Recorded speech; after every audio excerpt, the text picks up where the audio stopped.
우리가 살고 있는 이 베가스 근처에 데스 밸리라는 곳이 있습니다.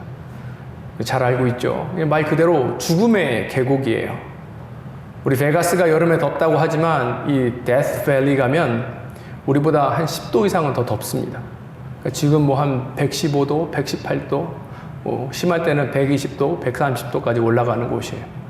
그러다 보니까 그곳에는 풀 한 포기도 없고 정말 메마른 그런 폐허와 같은 그러한 모습을 보이고 있습니다.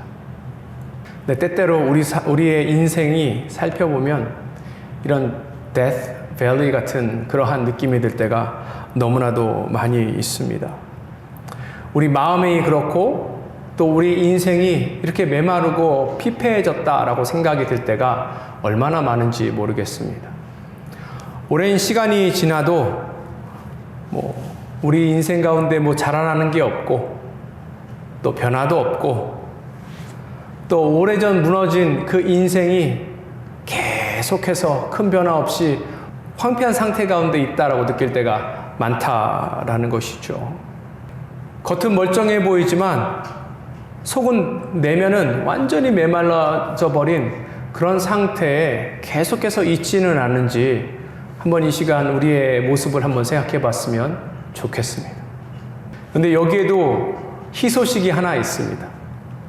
아무리 데스 밸리라 할지라도 그 데스 밸리 안에 생명의 씨앗이 숨겨져 있다라는 사실입니다. 한 번씩 그곳에 비가 많이 오면 그 땅 안에 있었던 10년 넘게 있었던 씨앗이 혹은 100년 넘게 있던 씨앗이 거기서 꽃을 피게 됩니다. 죽은 줄 알았던 땅이 사실은 생명의 씨앗을 품고 있었고 사실은 그래서 그곳이 죽음의 땅이 아니라 어쩌면 물을 기다리고 있었던 땅은 아니었는가라는 생각이 들 때가 있습니다. 오늘 본문을 보면 이제 바벨론의 포로로 끌려간 그 사람들 중에 일부가 예루살렘으로 귀환하는 그런 장면을 우리가 볼 수 있습니다. 그런데 이들이 마주한 현실은 어떠했는가? 바로 그 데스 밸리와 같은 그러한 현실을 마주하고 있었습니다.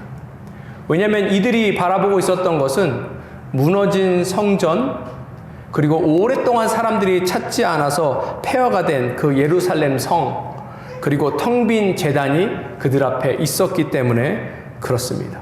그럼에도 불구하고 이들 안에는 작은 예배의 불씨가 일어나기 시작했고 또 하나님 주신 마음에 감동하여서 그들이 예물을 드리고 하나님 앞에 예배 드리고 작정하며 나아가는 모습을 우리가 오늘 말씀을 통하여서 볼 수 있었습니다. 사랑하는 성도 여러분, 오늘 여러분들은 어떤 마음으로 이 예배에 나오시고 참여하시고 계십니까? 예배는 단순히 형식적인 것으로 드리는 것이 아니라 우리의 마음을 하나님께 온전히 드리는 시간이 되어야 합니다. 예배에 다시 불이 붙는 순간에 우리 상한 마음과 무너진 인생이 다시 살아날 수 있다라는 그 진리를 우리가 분명히 기억하며 나아갔으면 좋겠습니다. 여러분들의 삶은, 여러분들의 마음은 살아 있습니까? 여러분들의 예배 자리는 살아 있습니까?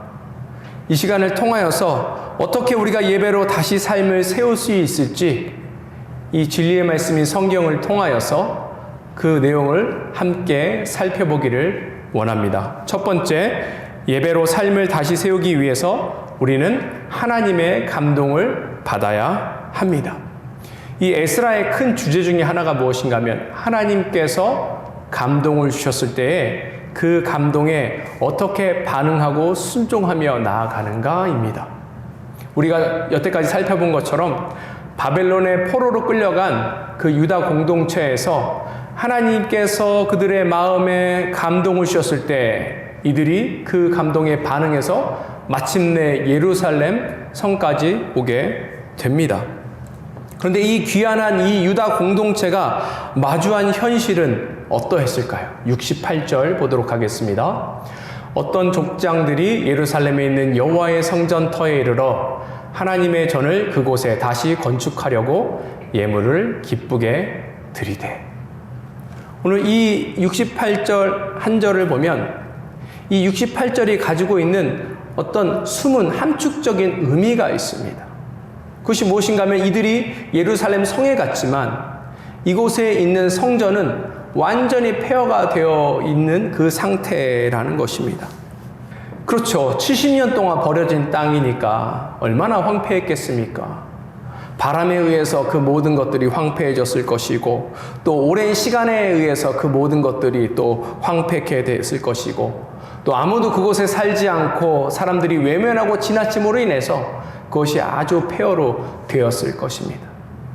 만약에 여러분들이 그 유다 귀한 공동체의 일원 중에 한 명이라면 예루살렘 성에 다다라서 그 성전을 봤을 때 여러분들의 마음은 어떠했을 것 같습니까? 하나님께서 그 땅을 회복시키실 것이다. 너희가 회복의 공동체가 되어야 한다.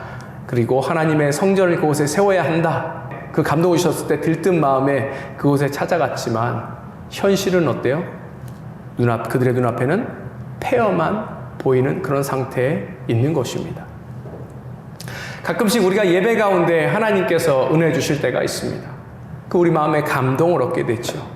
또 우리 마음에 시원한 그 무언가를 경험하게 됩니다. 우리 안에 소망이 꿈틀거리기 시작하고 마치 우리 인생이 이제는 뭔가 큰 변화가 일어날 것 같은 그런 생각에 사로잡혀서 이제 하나님께서 일하실 거니까 이제 모든 것이 됐다라고 생각하고 우리가 우리의 집으로 현실로 나아가게 됩니다. 그런데 어떻죠? 현실은 전혀 변한 것이 없지요. 우리의 가정도 변한 것이 없고 우리의 주변 상황과 환경도 여전히 변하지 않아 가끔씩 우리는 그 가운데 허탈한 마음이 들 때가 있고 또 속상한 마음이 들 때가 있습니다. 제가 처음 이곳 라스베가스를 방문했던 때가 기억이 납니다. 그날도 무척 더웠던 여름이었습니다. 그해 제일 더운 날이었어요. 117도였습니다. 지금도 그래서 그날 기억하는 것은 다른 것은 기억이 안 나고 그냥 더웠다, 힘들었다 이것만 기억이 나는데 돌아가는 제가 캘리포니아 집으로 돌아가는 그 발걸음은 그렇게 무겁지 않았습니다. 제 마음에 소망이 있었고 제 마음에 확신이 있었습니다. 왜냐하면 하나님께서 이 땅 라스베가스 가운데 무언가 큰 일을 하실 것 같다는 그 마음의 감동이 제 안에 있었기 때문에 그렇습니다. 뭔가 센세이셔널한 일이 분명히 일어날 거야 라는 생각이 들었었습니다. 근데 5년이 지난 지금을 보면 센세이셔널한 일이 일어났는가? 하나님 그 계획 안에선 일어나고 있겠지만 우리 현실을 보면 그렇지 않을 때가 너무 많습니다. 솔직한 제 심정으로는 답답하고 괴로울 때가 많이 있어요. 안 되는 데는 이유가 있구나. 안 되는 건 계속해서 안 될 수 있구나. 라는 부정적인 인식이 제 안에 들어올 때가 너무나도 많아요. 왜요? 제가 아주 냉혹한 현실을 바라보기 때문에 그래요. 변화하지 않고 바뀌지 않는 현실 속에 있기 때문에 그렇습니다. 그럴 경우에 우리는 어떠한 마음을 갖죠? 그냥 타협하는 마음을 갖거나 자포자기하는 심정으로 나아갈 때가 많이 있습니다. 그럼에도 불구하고 오늘 본문의 공동체는 저와 같은 그런 마음을 갖고 있지 않았어요. 이들은 포기하지 않았고 이들은 낙심하지 않았습니다. 68절 후반부 보도록 하겠습니다. 하나님의 전을 그곳에 다시 건축하려고 예물을 기쁘게 드리되.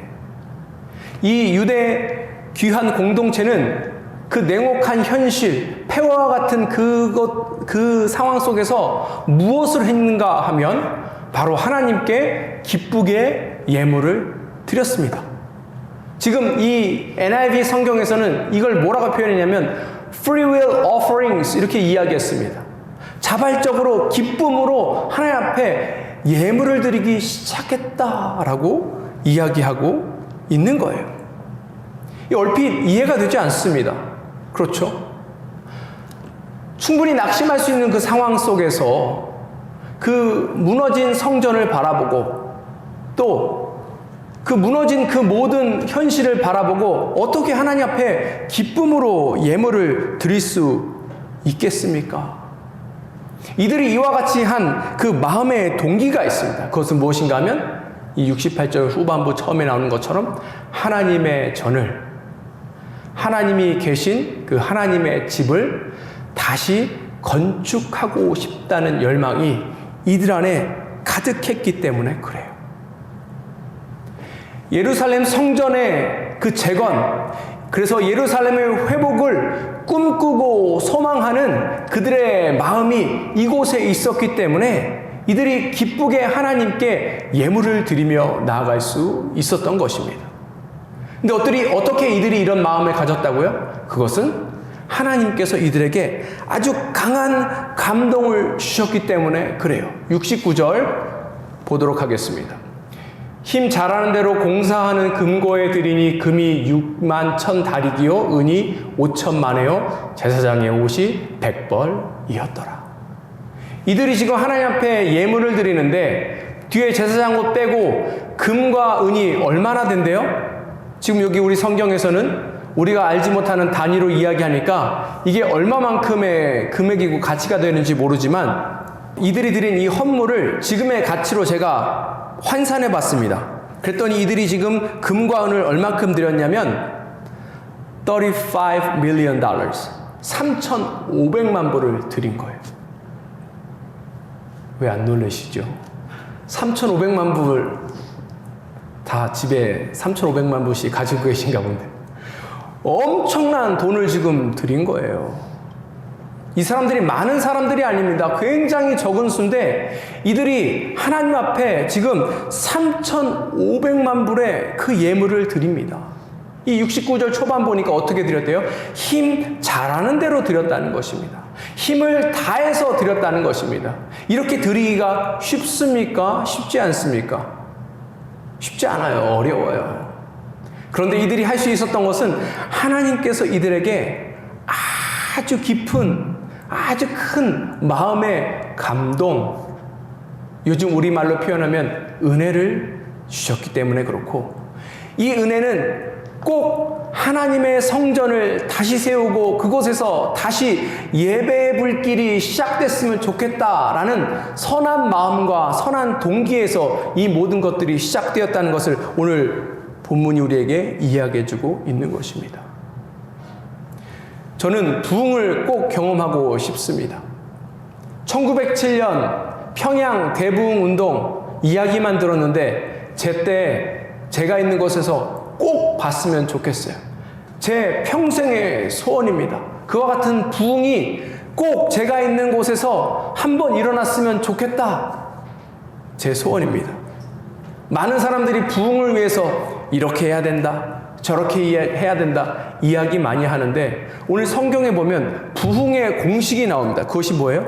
하나님께서 먼저 깊은 감동을 주셔요. 그리고 사람들이 그것이 마음에 왔을 때 그 마음에 온 그 모든 것들을 온전히 반응하고 순종합니다. 그리고 그들이 작은 손이지만 헌신하기 시작하는 거예요. 그럴 때 무엇이 일어납니까? 부흥이 일어나기 시작합니다.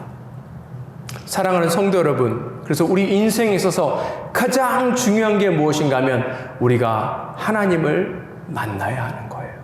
그리고 하나님께서 주시는 그 마음의 감동을 경험해야 하는 것입니다. 이 모든 것들이 어디서 시작됩니까? 예배 가운데 시작되는 거예요.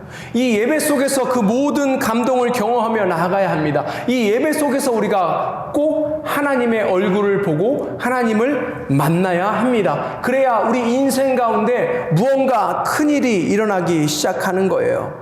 우리가 하나님을 만나고 우리 가운데 감동이 있을 때 우리 가정에 큰 변화가 일어나게 되는 것입니다. 우리가 속해 있는 공동체 가운데 진정한 회복이 이때부터 시작하게 되는 것입니다. 사랑하는 성도 여러분, 오늘 우리가 이 아침에 하나님 앞에 예배하러 나왔는데 이 예배 가운데 아주 풍성한 은혜를 우리가 누리며 나아갔으면 좋겠습니다. 아주 깊은 마음의 감동이 하나님으로부터 시작되었으면 좋겠습니다. 그래서 우리 개인의 또 우리의 공동체가 또 이 땅과 이 나라가 그래서 회복되고 그래서 놀라운 일들을 경험하며 나아갔으면 좋겠습니다. 예배로 삶을 다시 세우기 위해서 첫 번째, 그래서 우리는 하나님의 감동을 받아야 되고요. 두 번째, 우리는 하나님께 우리의 마음을 드려야 합니다.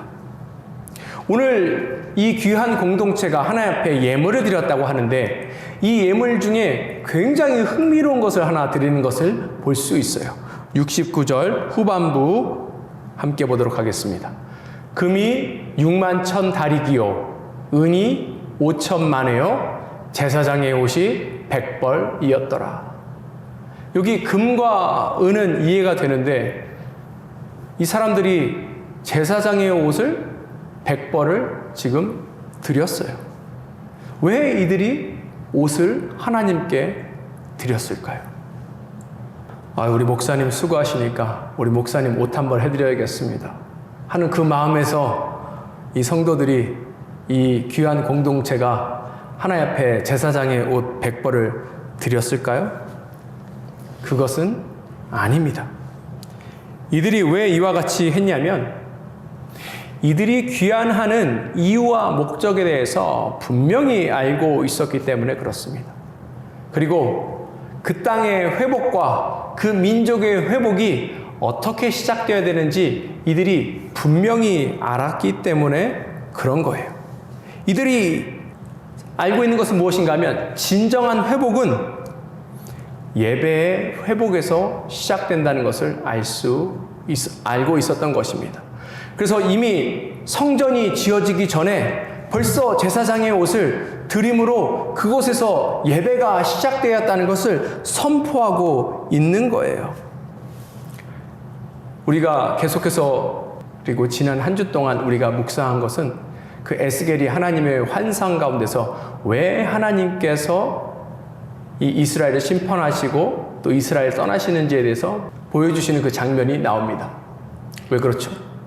이스라엘이 하나님 앞에 범죄했기 때문에 하나님께서 이스라엘을 심판하시는 것입니다. 근데 단순히 우리는 이들이 범죄했다라고 생각하는데 우리가 묵상한 그 에스겔서 보면 이들이 아주 구체적으로 하나님 앞에 범죄한 사실이 나타나요.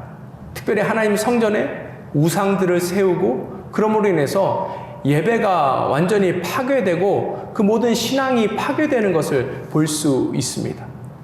그래서 하나님께서 더 이상 성전에 계시지 않으시고 성전을 떠나심으로 그 이스라엘에 대한 심판이 시작된다라는 것을 에스겔 그 환상 가운데 보여주고 계셔요. 우리가 이것을 통하여서 분명히 영적인 교훈을 받아야 합니다. 예배가 망가지기 시작하면 인생이 망가지는 거예요. 예배가 파괴되면 당연히 인생이 파괴되게 되는 것입니다. 그렇다면 다시 말하면 예배가 회복돼야 우리 인생이 회복될 수 있다는 사실을 또한 이곳에서 우리가 알고 또 경험할 수 있는 것이지요. 오늘 이 귀한 공동체는 이것을 분명히 알았기 때문에 지금 제사장 옷을 드리는 거예요.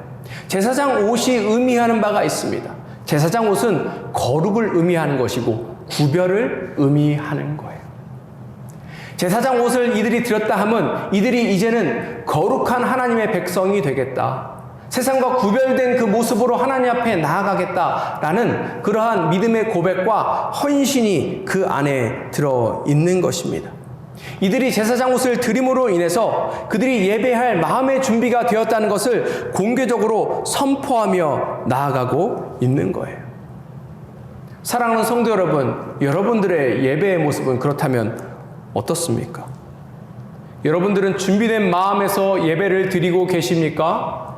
아니면 습관적으로, 형식적으로 혹은 다른 사람의 눈치를 보며 예배를 드리고 있습니까? 우리는 준비된 마음으로 하나님 앞에 나왔습니까?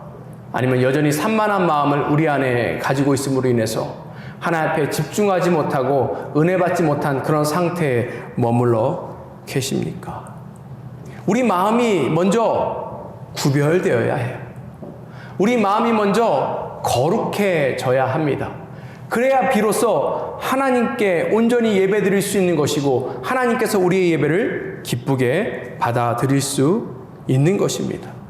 그래서 우리는 늘 두렵고 떨림으로 이 예배 자리 가운데 서야 해요. 우리의 삶을 점검하고 우리의 마음을 점검하며 나아갔으면 좋겠고 또 우리의 마음을 가다듬고 이 예배 자리 가운데 서 나아갔으면 좋겠습니다. 하나님께서 처음에 성소를 지으라고 명하실 때에 그 명령 중에 하나가 무엇인가 하면 성소에 결코 불을 꺼뜨리지 말라라고 이야기하십니다.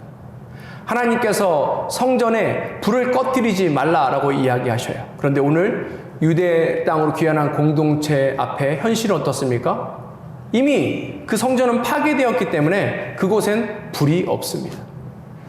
이제 이 귀한 공동체는 하나님께 예물을 드리고 그들의 마음을 드림으로 인해서 작은 불씨를 그곳에 다시 켜기 시작한 거예요. 그리고 이 불은 영원히 꺼지지 않는 불길이 되어서 그들을 비추고 그들을 보호하고 그들을 인도할 것입니다. 성소의 불은 하나님의 임재를 상징하는 거예요. 성소의 불은 예배가 지속되는 것을 의미하는 것입니다. 성소의 불은 그들의 거룩함을 유지하며 나아가는 것을 의미하는 것입니다. 이 시간 우리 마음에도 이와 같은 예배의 불씨가 새롭게 다시금 켜지며 나아갔으면 좋겠습니다. 우리 마음의 성령이 불길이 되어서 영원히 우리의 마음을 비추며 나아갈 것입니다. 그럴 때 우리의 마음과 인생이 살아나기 시작할 것이고 상처받은 우리의 영혼과 그러한 공허한 마음들 이 모든 것들이 회복되기 시작할 것입니다. 상처받은 우리의 삶이 이 예배를 통하여서 그래서 회복되며 나아갔으면 좋겠습니다. 하나님께서 하실 것입니다. 우리는 거룩한 마음으로 하나님 앞에 이 모든 것들을 드리면 이 모든 것들이 완성될 줄 믿습니다. 늘 그렇게 하나님 앞에 온전한 예배자로 서나가는 우리 모두가 되었으면 좋겠습니다. 예배로 삶을 다시 세우기 위해 첫 번째 우리는 하나님의 감동을 받아야 합니다. 그리고 우리는 하나님께 마음을 또한 드려야 합니다. 그리고 마지막으로 우리는 하나님께 우리의 일상을 드려야 합니다. 첫 예배가 끝났습니다. 이 이후에 이 공동체들은 무엇을 했을까요? 70절 보도록 하겠습니다. 이에 제사장들과 레위 사람들과 백성 몇과 노래하는 자들과 문지기들과 느디님 사람들이 각자의 성읍에 살았고 이스라엘 무리도 각자의 성읍에 살았더라. 여기 이제 계속해서 반복해서 나오는 게 뭐예요? 각자의 성읍에 살았더라 라는 것입니다. 근데 여기서 살다라는 단어가 나오는데 이 살다는 게 그냥 매일매일 살아가는 것을 의미하는 것이 아니라 이 원어의 의미는 자리를 잡는다라는 것을 의미하는 거예요. 어디에 자리를 잡는다는 것입니다. 하나님께서 각자의 삶을 다르게 부르셨어요. 오늘 이 70절 보니까 제사장의 삶이 있죠. 레위인의 삶이 있죠. 그 다음에 각 백성의 삶이 있죠. 또 노래하는 사람의 삶이 있습니다. 문지기들의 삶도 있어요. 또 성전 노예라 불리는 느디님의 사람들의 그 삶도 있습니다. 하나님께서 이들에게 각자의 성읍에 가게 하셨는데 이것은 각자 정해진 곳으로 간다라는 거예요. 하나님께서 우리 각자에게 각자의 일상을 허락하셨다는 것입니다. 이 예배드린 공동체가 일상의 삶으로 나아갔다는 것은 엄청난 것을 우리에게 의미해주고 있는 거예요. 그것은 이 일상의 삶 역시 예배와 연결되어 있고 일상의 삶이 사실은 예배의 삶이라는 것을 알려주고 있는 것입니다. 로마서 12장 1절 보도록 하겠습니다. 그러므로 형제들아 내가 하나님의 모든 자비하심으로 너희를 권하노니 너희 몸을 하나님이 기뻐하시는 거룩한 산 제물로 드리라. 이는 너희가 드릴 영적 예배니라. 우리의 삶을 하나님 앞에 드리는 거예요. 이것이 예배다라고 지금 로마서에서 우리에게 알려주고 있는 것입니다. 각자의 일상, 매일의 삶이 하나님께 온전히 드려져야 한다라는 거예요. 그럴 때 비로소 뭐예요? 우리 삶의 회복의 길이 열리기 시작한다라는 것입니다. 최근에 한 방송인이 재미난 주제로 자신의 생각을 이야기하는 것을 제가 봐왔습니다. 제목이 뭐냐면 왜 나이가 들수록 성격이 이상해질까? 이 문구에 공감하시는 부분이 있을 것입니다. 그렇죠. 왜 나이 들수록 사람들이 성격이 이상해지고 고약해질까요? 근데 이 사람은 꽤 나름대로 잘 분석했습니다. 이유가 무엇인가 하면 결론적으로 얘기하면 훈육의 부재라는 거예요. 무슨 말인가? 어렸을 때는 잘못 행동하고 잘못 말하고 하면 부모님께서 훈육하잖아요. 학교에서 선생님들이 훈육한다라고요. 그렇게 행동하는 것은 옳은 게 아니야. 그렇게 말하면 나쁜 거야. 그렇게 다른 사람에게 대하면 안 돼. 그렇죠? 그런데 사람들이 20살이 지나고 나고 성인이 되면 직접적인 훈육을 들을 찬스가 없다는 것입니다. 쉽게 얘기해서 잔소리 들을 일이 별로 없다라는 거예요. 그러다 보니까 자기 멋대로 살아가기 시작하는 것입니다. 그렇죠. 누가 나를 견제해주지 않고 누가 내 말이 잘못됐다, 나의 행동이 잘못됐다 말해주지 않으니까 사실은 말하면 싫어하지요. 그러니까 내 뜻대로 내 마음대로 살다 보니까 나이가 들면 들수록 고약해지고 나이가 들면 들수록 성격이 이상해지는 것처럼 보인다는 것입니다. 그래서 이거에 대한 해결법, 솔루션은 무엇인가 하면 스스로에게 그래서 매일 잔소리하라는 거예요. 아, 이런 태도 옳지 않아. 이런 말도 옳지 않아. 이렇게 대하면 안 돼. 그렇게 될 때 우리가 우리 스스로를 보호하고 또 더 한 사람의 그 인간으로서 성숙한 인간이 될 수 있다라고 이야기했습니다. 참 제가 들었을 때 말이 된다라고 생각이 들었습니다. 근데 그러면서 동시에 저는 목사니까 이것을 바꿔서 바라보기 시작했어요. 왜 신앙생활을 오래 하면 오래 할수록 성격이 이상해질까? 저는 그렇게 한번 질문해 보기 시작했습니다. 그렇잖아요. 예수님 믿은 지 오래됐다고 하지만 여전히 성품이 변하지 않고 오히려 고약스럽고 세상으로부터 손가락질 받는 그러한 모습을 가질 때가 우리 가운데 얼마나 많이 있습니까? 그렇죠? 사실은 이게 말이 안 되는 거예요. 예수의 영이 우리 안에 있는데 어떻게 우리의 말과 행실이 예수님의 모습과 전혀 다른 동떨어진 모습을 할 수 있는 것입니까? 이것은 아주 미스테리인 거예요. 그런데 그 이유가 성경에 잘 나와 있습니다. 잠언서 29장 18절입니다. 묵시가 없으면 백성이 방자히 행하거니와 율법을 지키는 자는 복이 있느니라. 여기 보면 방자히 행한다라는 말인데 그의 의미가 무엇인가 하면 스스로의 삶을 절제하지 못한다라는 뜻이에요. 하나님의 백성이 스스로의 삶을 절제하지 못하는 이유는 하나님의 말씀이 없어서라는 거예요. 하나님의 말씀을 붙들고 있지 않아서라는 것입니다. 그가 하나님 앞에 온전히 서 있지 못하기 때문이다 라고 지금 잠언서가 우리에게 이야기해주고 있는 거예요. 아까 한 방송인이 이야기한 솔루션을 우리 삶에 그대로 적용해 보자면, 그래서 우리는 우리 스스로를 성령님께, 하나님께 늘 드려야 합니다. 우리의 삶 구석구석을 다 하나님께 드려야 해요. 그럴 때 우리의 삶이 온전히 하나님 앞에 기쁨으로 드려지는 삶이 되는 것이고, 우리의 삶이 예수 그리스도의 충만한 데까지 이르는 삶이 되는 것입니다. 사랑하는 성도 여러분, 여러분들의 일상은 어떻습니까? 혹시 우리 마음대로 할 수 있다고, 우리 마음대로 살아가고 우리가 원하는 대로 그렇게 살아가고 있는 것은 아닌지 다시 한번 우리의 삶을 되돌아봤으면 좋겠습니다. 만약에 우리가 계속해서 우리 마음대로 살아가고 우리가 원하는 대로 살아가고 한다면 이것은 사사기에서 이야기하는 사람들이 자기 소견에 옳은 대로 살아간다는 모습이 되는 거예요. 근데 성경에서는 자기 소견에 옳은 대로 살아가는 이 삶을 뭐라고 이야기하냐면 악하다, 악한 삶이다 라고 이야기하고 있는 것입니다. 우리가 무엇으로 하나님 앞에 온전히 드릴 수 있겠습니까? 우리가 얼마나 많은 돈을 드리면 하나님이 기뻐하시겠습니까? 우리가 얼마나 많이 헌신하면 하나님이 기뻐하시겠습니까? 하나님이 그것을 바라시는 것은 결코 아니에요. 하나님은 우리 각자가 산 제사로서, 산 예물로서 우리의 인생에, 우리의 일상을 그대로 하나님 앞에 드리는 것을 원하시는 것입니다. 우리가 우리의 일상을 온전히 하나님 앞에 드리기 시작할 때에 그것이 올바른 예배가 될 것이고 그로 인해서 우리의 삶이 회복되기 시작할 것입니다. 우리의 마음을 그래서 바꿨으면 좋겠습니다. 그러므로 우리의 성격이나 우리의 자세도 바뀌었으면 좋겠어요. 우리 바뀐 태도를 통하여서 하나님 앞에 온전히 예배드리며 나아가는 우리 모두가 되었으면 좋겠습니다.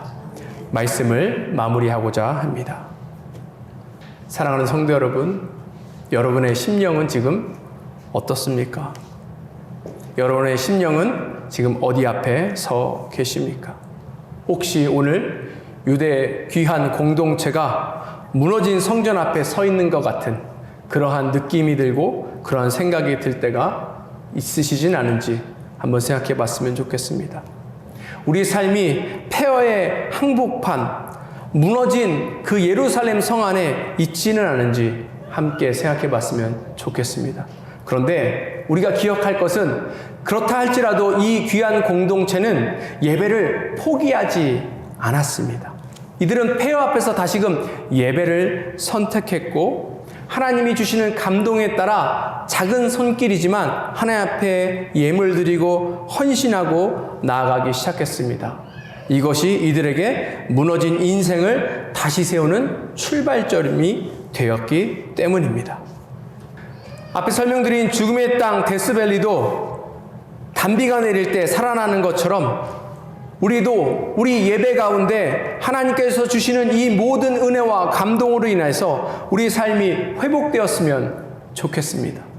폐허와 같고 무너진 성과 같은 우리의 삶 가운데 우리의 예배의 불씨가 시작됨으로 인하여서 이 모든 것들이 회복되고 또 우리가 은혜 가운데 그렇게 날마다 나아갔으면 좋겠습니다. 다시 한번 그러기 위해서 우리의 마음을 점검하고 우리의 상태를 점검하며 나아갔으면 좋겠습니다. 우리의 예배가 무너져 있는지, 우리의 예배가 온전히 드리고 나아가고 있는지, 우리의 예배가 형식적으로 드려지고 있는지, 습관적으로 드려지고 있는지, 다른 사람의 눈치를 보고 드려지고 있는지 다시 한번 깊이 있게 생각해 봤으면 좋겠고, 우리 안에 품어야 될 소망은 무엇인가 하면 그럼에도 불구하고 오늘 하나님께서 주시는 이 작은 불씨를 통하여 우리 예배가 회복될 때 우리 인생이 회복되고 우리 공동체가 회복되고 우리가 선 이 땅 라스베가스가 회복될 수 있다는 소망을 그렇게 품고 나아갔으면 좋겠습니다. 이 시간 우리가 다시 한번 예배 자리에 나왔으면 좋겠습니다. 이 시간 다시 한번 하나님 앞에 고백하며 나아갔으면 좋겠습니다. 하나님, 제가 다시 예배하겠습니다. 하나님, 제가 온전한 예배자가 되어서 하나님께 영광 돌리길 소원합니다. 그렇게 고백하는 모두가 되었으면 좋겠습니다. 함께 기도하겠습니다.